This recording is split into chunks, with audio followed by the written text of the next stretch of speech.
Welcome back to Off Camera Facts. I'm Kevin, I'm Meg. and today we're talking about how our personalities, or how our hobbies shape our personality, and why. Yep. Do you like to start, or do you want me to start? I was like, when I was trying to think of what are my hobbies right now, it was hard because I don't do any of them right now. Because the baby is just... Well, your new hobby is taking care of Bo. That's not a hobby. Oh. I would call that my full-time job. And then the hobby is everything else, basically. But I was something I have been able to do is play some video games. So I'd say video games is still a hobby. There's a bunch that I used to do, like making bread and baking and cooking. Let's start with coffee. Your longest term hobby that... Video games, then. Video games. Yeah, for sure. Yeah, as long as I've known you, you've always been into video games. Yeah. I've tried early on in our relationship, but I was only hooked on one game, and that Twisted Metal? That was like that Nate Dogg game, Uncharted. Uncharted, yeah. That was the only, and Assassin's Creed for the first two. The first two, yeah. Yeah, I would like Those were great good. Storytelling, Yeah. and those games really hooked me. Those were aces, yeah. Those were pretty. So how pretty does good. video games make up your personality? I think now, well, maybe I should delineate. I'm not a gamer. I don't classify myself as a gamer. A gamer is somebody who, to me, is playing more than 5 hours a day, who likes the grind, who likes games like Which you Elden did Ring. all last year during your pregnancy. Well, I had nothing else to do. That was awesome. But they like things to be hard and really challenging.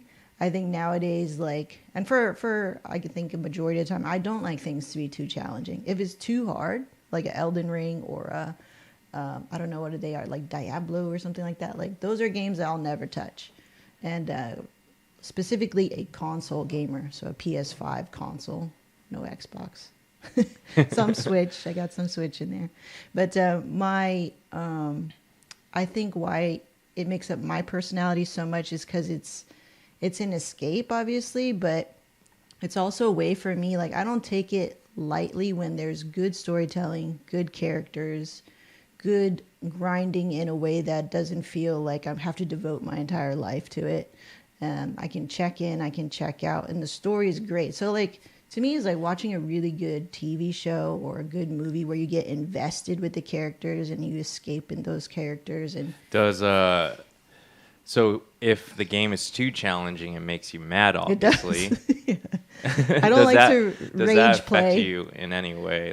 I'll be so pissed. I'm dude, I came to a game to escape and relax and escape the frustration of... Because usually games are hard to relax on. Right? Well, maybe for you on some games, right? Most games. Your skill level as a gamer could, I think, influence how hard you think a game is, obviously. So my skill level is pretty... I don't know, it's decent. I can pick up a controller and go play pretty much any game on the market and figure it out. But am I willing to die 20 times and be thinking of strategies and grinding like those and all Mario that? games back in the day? Yeah, I'm not like that. You know what I mean? So you still like strategy? You still like strategic games? I'm an easygoing player. I love the story more than the challenge. I think there should be some challenge or else I wouldn't play, right? But if it's an easygoing challenge, I'm cool, I can do it. I can even zone out playing it. The Assassin's Creed games have become basically a zone out checklist. Does games give you any adrenaline? Yeah. Okay. Yeah. And a dopamine hit too. A dopamine hit. when you complete a task, it's so rewarding. Rewarding, yeah. Okay. And if you do it in such a way where if I do something that is challenging to me, I'm oh, dude, that is really cathartic. So if I did I did play Elden Ring for about, I don't know, a couple hours, and I did beat one boss. And I was oh, that felt pretty good, but then I was not ready to do another one. I was not ready to go do the next boss. That didn't excite excite me because it was so hard. So there's a line for me, you know. You have a threshold. I have a threshold of how much stress I want to like take in because I'm trying to relax.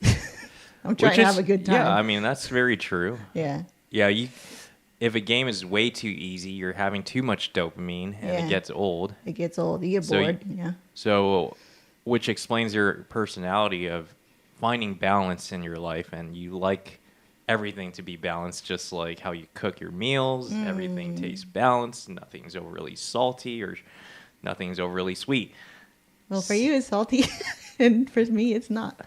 Yeah, but you do make the. But you recognize that I tried to make it balanced. Yeah, but it is balanced though. Yeah. And yeah, everything that we do in our lifestyle needs to be balanced. Even taking care of Bo, like you're finding the balance in his daily patterns. Yeah. That's like my number one challenge. It's like, if I try to, maybe that's a good way of looking at it. I try to gamify it, because once I can, and it does feel really good when I find a system that works with him. I'm like, oh, thank God. It's such a relief, because he's all over the place, especially if it's like a transitional period, like learning a new skill. Then the thing that you just learned is out the window. Now you have to have a new strategy. And if I look at it that way from a gaming point of view, that's very true, because it'll take a certain amount of like skills or power or health or whatever it is to beat this boss. And then you got to level up again to beat the next one, right? Or whatever it is as you progress through the story and you develop your character. And so like for me, because I'm not like a extroverted person who likes to travel, I don't like to travel. I'm actually I'm a homebody. I'm introverted. Like games are perfect for me, because it's not that I don't want to experience life. I just experience it in a little bit different way, where it's more fantastical, maybe even not realistic. And that's why that's really fun for me. You also like the art of gaming. Yes, that's important. Like, I cannot play a game that looks too kiddie. I cannot play a game that looks too unrealistic, too. You always prefer and gravitate more towards games, anime that are more adult. Mm-hmm. Yeah. And also shows that are more real versus, like, way too cheesy. I think, and I was, like, trying to think about that. Like, I think it's because since I don't go out there and do stuff, like this is also my way of experiencing the world in a weird kind of way. But they do take real life scenario, and if it's a great game, like a AAA game with AAA writing or something, doesn't even have to be AAA, but good writing, good characters, they can almost teach me how to have conversations. Like teach you how to have conversations. How? Like, so Last of Us 2, let's take that one for example. The big problem here, you're sitting there as like an outsider playing these people, and you're like, dude, why doesn't he just tell her the truth? Why doesn't he just try to communicate to her? Why doesn't she just go like, why doesn't she just understand? So you're on the outside, just like watching like a TV show. So more of an interactive game. Well, like Heavy Rain. I'm talking about the emotional part of the thing. You're like, you're seeing the trauma of these characters, and you're seeing how they are handling it. And you're like, dude, I wouldn't do that. Or would I do that? Would I react the same way? You know, would I also lie to this person because I'm trying to save my own feelings about it, and I'm too proud maybe to like be truthful? And so like in the game. And so you're making these like, this is why it's exciting to me. It's like, oh yeah, like because Joel's right or Ellie's right or whatever in the whatever situation. Because Last of Us as a game has different scenarios and different outcomes, right? Based on things that you select, right? So the storyline change? No, it doesn't. Okay. That's why you're frustrated with it. I thought there was a game that does that. There's a couple, yeah. Do you enjoy those? They're okay. Sometimes they're weak. If they're well written and every one of those scenarios, like Heavy Rain, that's a good example. So if you chose things that led up to maybe the bad ending, the quote unquote bad ending, you're like, oh yeah, okay. But the cool thing is you go back, you can play it again. So replayability, and you're like, oh, how do I get the good ending? And what's that, right? Well, everybody resolves their problems. Nobody's dead at the end, like whatever it may be, right? So to sum everything up, So, what are the main things that make up your personality? I think it allows me to escape. I like a challenge, but not too much. I'm trying to have a good time. I'm trying to. The unique thing about games versus a TV show or a movie is that you get to go, I died, I lived, I survived, I beat him, right? So you get to put yourself in that. You get to role play, right? So I think that's one of the more powerful things about video games. And so the more it can like, you know, as games become more advanced and with technology and stuff like that, become more and more realistic. There's a line, I think, into how realistic you want things to be. Like, I'm not trying to play VR and play a zombie game. No. That's scary. No, yeah, I would never do that. I could imagine. Yeah. So I think for me, it's just like a way for me to experience the world, build my skills, like the intrapersonal skill of like speaking, thinking about things like critically, thinking about story, thinking about character, those creative parts of a game, thinking about art, thinking about cinematography even, and how they play the scene out. And then building the character up and gamifying life in a way, but in a safe way, right? I don't have to go like I can play the mountain biking game without breaking my neck, right? Yeah. But I did that anyway. But like that's my way of experiencing the world, because now I can, in a safe way, experience all these cool things. So, a person on the outside meeting you, do you think these personalities really make up who you are? Like, are they able to see this in you? Probably not until you talk to me more deeply. What do you think are some personality traits that really shine when someone first meets you? Maybe that I'm based on shy. This hobby of gaming. Yeah. Yeah. Shy, but then when you get me going on something, then very talkative. So it's just like maybe when you meet a nerd, you know what I mean? And you're like, oh, this guy's kind of nerdy or whatever. But then you go, but maybe you find a lane at which they're very confident in or knowledgeable about, and then they can rattle off, right? Like, I'm not a rattler until you get me talking about something that I'm excited about, like coffee or games or something like that, something that you really know about. And that would be one of the things, is like shy and hard to get to know. Like, I'm hard to get to know until you are speaking my language. Exactly. And I think I've always been like that. So never had a lot of friends and a lot of like surrounded by a lot of people. And I wanted to be. And so things that like interface with other groups of people, like sports or games or something like that. It's like the different clubs that you can go through. Like, those are the bridges that you can go to connect with other people. Then I think that's kind of like how I am. Okay. Yeah. Cool. How about you? So, in terms of hobbies, I had many. Yeah. But the most current one and the most long-term one has been mountain biking. Yeah, why? Why'd that speak to you? I say, the history of it, when we first met, you're like, hey, mountain biking looks cool. Yeah. Me? Yeah, you said it. Hey, mountain biking is cool. I started it? You started it. You gave me the idea, right? I was like, hey, I used to own a mountain bike, but I never went on the trails with it and stuff. This was way back in 2000. When we first met. When we first met, around 2009.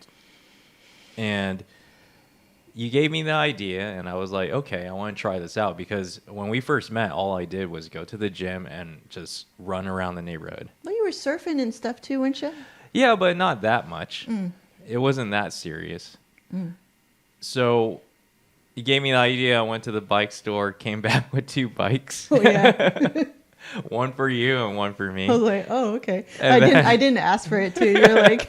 You're like, here, I got this for you. I was like, oh, cool. This was, I got to put this in here. This was during the time where you would buy gifts, but they're like basically related to what you want and what you want to do, but not considering like what I like to do. Yeah. Well, you didn't, in your defense, you didn't really know me that well yet.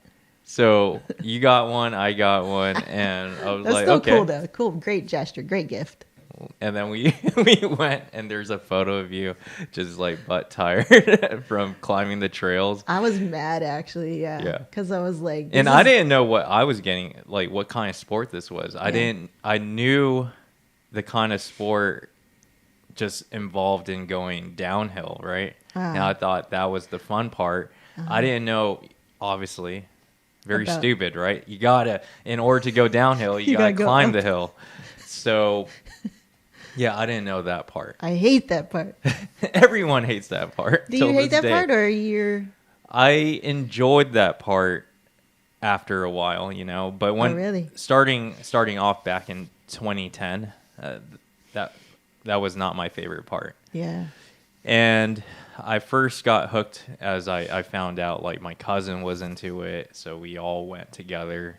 And then I fell off of it, and then things got really busy for us with KLV, so it was on the back burner for like 4 or 6 years. That's long, yeah. And then COVID happened, and everyone went crazy for staying indoors. And how did you come by the idea again during COVID? Well, how long we lived in our new home at the time for only 3 years. Yeah. And then COVID happened, right? Yeah. And I always had like our mountain bikes or all of our bikes just like against the wall, and I'm just staring at it because we used to have an indoor gym in our garage. Right. And I was like stretching one day because it's COVID and we're all like stuck inside, and I was like, hey, I have this bike here that we haven't touched in so long, right? And obviously, if I didn't touch it in so long, with any bike, specialty bikes, like road and mountain biking, you have to service it. So I was like, okay, let's take it off the wall and bring it to a bike store. And at the time, we're all like spaced in between lines, and there was a huge line because everyone didn't know what they wanted to do. So there was a huge line at the bike store. It took about 2 hours to finally meet someone that says, hey, your bike is really old. And you probably hated to hear that. Your bike is really old, and the cost to service this bike is going to cost more than the bike itself. Oh. And I was like, it's true. It was like I bought the bike in 2009, and it's 2020, right? 10 years later. 10 years later, obviously this bike is like, it needs a lot of service. Right. So the boss, which I never been to this bike store before, and they just gave me a deal because they're like, hey, okay, you weren't expecting to purchase a bike, but then you have this bike that's about to fall apart. So it gave me a deal, and then from there I was like, hey, this is pretty cool. Technology definitely came a long way in the mountain biking industry in 10 years. Bikes were lighter, and I like the tech part, so that's my personality. Yeah. I love diving deep into the technical aspect of the sport. There's a lot of things that you have to gauge on the trail to know the risk. It's like risk management almost.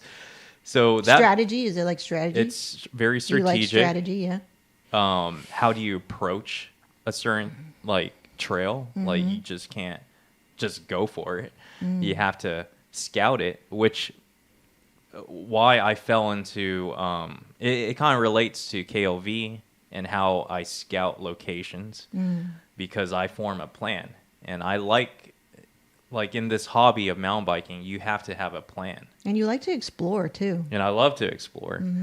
So to sum it all up, it's like planning, scouting, exploring, and being an adrenaline junkie at the same time. Yeah, you do what I love to do in a game. Like you're more risky, right? Like I'm risk averse in terms of like putting myself in that actual situation, but you're definitely more risky, like not risky, but like you like to a certain point. You like the thrill of actually putting yourself in that position, would you say? It's still a controlled situation though. Because of your strategy, right? Yeah. There's still strategy in it. As long as I can still control the situation, I will take that risk. Yeah, I like that you're not reckless with it. Yeah, it's not reckless where... I'll be like really telling you not to do it. That's a difference. I would say surfing Yeah. is, there's a strategy to it, right? Is there? You're at the You have whim to of be, the ocean. you have to be, well, I mean, that's where I'm getting to. I see. Yeah, you still have to be in shape. You have to paddle out. You have to analyze, go on surf line, see how the conditions are. That's a strategy, right? See the conditions, see the weather. Is there going to be a big swell where the waves are flat? What time you're going, you know? So, but then, yeah, anything can happen, right? In the ocean. In the ocean. Currents can come and wind can pick up. Right. And it just throws your strategy, but you're stuck in the water. Ooh, Whereas, scary. Yeah. yeah, whereas when you're mountain biking, you have the control. You control that bike. You can say no. Right? So you can say no, like, I'm not going to do this today. I'm not should have feeling said no. it. Which is crazy, you know? There's when you're biking with someone that is a cheerleader, yeah, it's tough. Because in that sport, sometimes people can cheer you on so much that just boosts your adrenaline and your dopamine level, and you're like, yeah, and I'm gonna freaking do it. Boop. Right? Oh, man. But that's where you draw the line. You have to have boundaries in the sport. And I feel I do have a lot of boundaries in myself as a person. That's good. I was like, you know, I'm not taking that risk. I know myself. I know my own skills. If it's a jump or something and I'm not prepared for it, or if I accidentally did a minor slip on my warm-up run on the day of, I'm not going to be doing jumps. Yeah. So those are just precautions for myself. Yeah. And how this translate to like the real world. I do the same thing for KLV. Can you talk about ego when you ride? Ego, yeah. I mean, there could be. Like, is that something? Yeah, I mean, there's a lot of ego. Well, there used to be more ego when we were pedaling in a pedal bike versus e-mountain bikes nowadays. Which is what you have. Yeah. So a pedal bike is an analog bike without any Assistance. motor Yeah. or assistance. So we would always try. We have that ego is like, hey, this person is climbing faster than this person, and this person's out of shape, and this guy needs to catch up, and Isn't that just like guys roasting each other, pretty much, ribbing each other? yeah. Yeah. But then the person that's always in front Yeah. probably has the biggest ego, saying like, Oh, hell like, yeah, hell yeah. yeah. All on my own. Yeah. Yeah. But that's in any sport, that's why it makes it so competitive. Yeah. And then EMTV came along and just kind of squashed all that. You think it's a good thing to still have that ego in the sport? There's still ego. So now the ego is reversed. It's not just the uphill and downhill in a pedal bike. Yeah.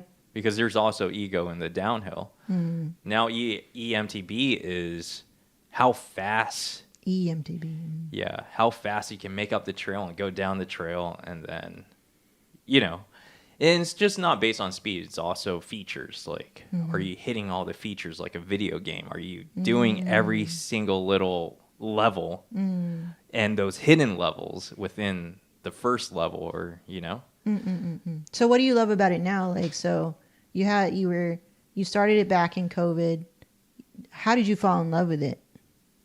So I fell in love with it with the biking community. The community. And how everyone participates in maintaining the trails. And these trails are fun. Like Southern California, we have so many variety. What makes it fun? Versus it's like it's like an obstacle. It's like an obstacle course, right? Okay. And very similar to your games. It's just like how you explained it. It's a live game. So in trails, just like hiking and probably any outdoor like a sport involving trails, there's they rank it based on green, blue, black, and double black. Ooh. Double black is hard. Double black is the hardest. Hardest.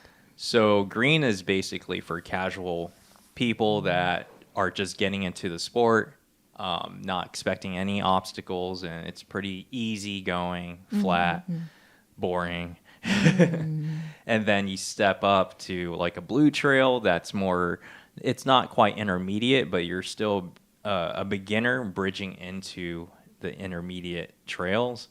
And there's like a little bit, like one or two obstacles, but it's not going to hurt you. When you say obstacle, is that like, oh, I went down a little bit? Or Yeah, like you what? went. What is that? There's like one little rock feature that you just go over a rock, and Okay. then cool, and then the steepness of the trail is a slightly steepness. steeper grade, Okay, whereas green is mainly flat, got it. and then black. Black can be like a blue trail can turn black easily. Oh. Based on your skills and how fast you go down the trail. If you go A funny thing came into my mind. Like you're on a blue one, and then you fall down. You're like, "Ooh, it's black now." It's black. But yeah, that could be it, you know? Like, they say, yeah, a blue trail can turn black because you can go faster and make it very challenging for yourself. Oh, are you using any creativity as you're going down the mountain at all? After you saying that, Yeah, you can be creative within the trails. like how you choose to go down a feature, Yeah, so the strategy is choosing which line. So which line? Yeah. in each trail, there's always an A line and a B line. We call the B line the bitch line. That's awesome. C line is the chicken line. Ah, So C line is probably the Cool. easiest line. I'm learning the cool. And then terms. the A line is obviously the hardest line. So They don't have a cool name for that. They don't. I don't know. Advance. Oh, advanced line. Okay, yeah. That makes sense. So if you're going down a trail that you never gone down on, then you want to start with the C line. Some people are ballsy and feel like, you know, they have the skills off the bat and they'll just go the B line first. Map it out first. Yeah, map it out first. They'll go slow first Yeah. throughout the whole trail and then turn around and then say, hey, this is not bad. Let's go the A line. Got it. But yeah, in terms of personality, scouting. I love to scout. I love to find new locations. Exploring. I like to explore, take us to new areas because it's exciting, you know. It's fun to see new things. Yeah, you're always like that. Like me, I'll never do that.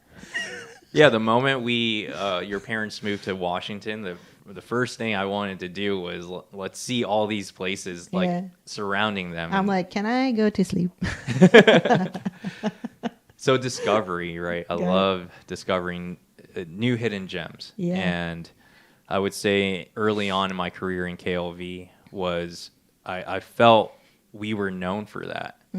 Where all these people didn't know what Oak Canyon Nature was, didn't know that little hidden spot was in our backyard this whole time, right? And it's Yeah. still magical till this day. Yeah. It's very tucked away. Yeah.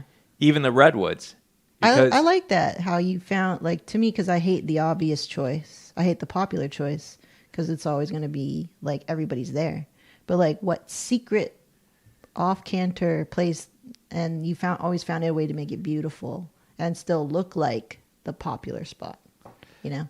Exactly, yeah. Yeah. We're just trying to find a convenient way. A better way. Yeah, a better way to get there without traveling afar Yeah. to get the same scenery. Right. Because you will have a vision, right? Like clients will come and tell us, this is our vision. It's like, well, this is how we can get there. It's not just one way to get there. There's actually many ways to get there in our experience. And like, this is the easiest, best way.